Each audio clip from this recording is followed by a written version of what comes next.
जब घर में बच्चे की किलकारियां गूंजती है तो पूरा घर खुशियों से झूमने लगता है और जब ही किलकारी वर्षों बाद गूंजे तो खुशी दुगुनी हो जाती है।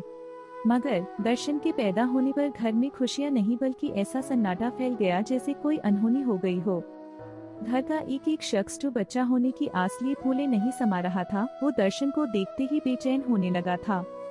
अरे भाई, ये कोई सन 90 का जमाना तो है नहीं जो पता नहीं चला होगा। आजकल डिलीवरी से पहले 5 बार अल्ट्रासाउंड होते हैं। डॉक्टर माँ को बच्चे का रूप, रंग, कद काठी सब पहले ही बता देता है। दर्शन की माँ शीतल से बुआ सास ने मुंह बनाते हुए कहा, अरे, जब पता था कि बच्चा ऐसा है तो न करती पैदा। हम कुछ दिन दुखी होते पर इस बेचारे को क्यों दुनिया में बोझ बनने के लिए ले आई। शीतल की सास दुख जताते हुए बोली।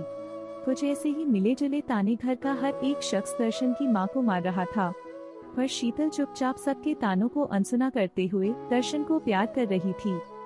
लेकिन घर वालों के ताने जब चली कटी बातों में बदलने लगे तो दर्शन के पापा से सुना नहीं गया और दर्शन को गोद में लेकर बड़े गर्व के साथ बोले, ये मेरा बच्चा है। हाँ, ये बाकी बच्चों की तरह नहीं है। ये भविष्य में शायद बाकी बच्चों की तरह दौड़ न सके और चलने में भी असमर्थ हो, पर फिर भी ये मेरा बच्चा है।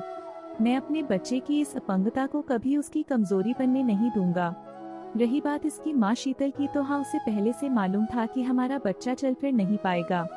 उसने मुझे ये बात बताई भी थी, पर हम दोनों ने मिलकर ही ये फैसला किया कि हम इस बच्चे को इस दुनिया में लेकर आएंगे और इसकी ताकत बनेंगे। इतना सुनते ही सारे घर वाले दंग रह गए और फिर किसी की हिम्मत नहीं हुई कि कोई दर्शन की दिव्यांगता के बारे में कुछ कह सके। दर्शन के माँ बाप अपने बच्चे पर नाज कर रहे थे और वे हमेशा दर्शन की ढाल बनने के लिए बिल्कुल तैयार थे। आपको यह कहानी कैसी लगी हमें कमेंट कर जरूर बताएं। इसी तरह की अच्छी कहानियाँ आप यहाँ पर पढ़ सकते हैं।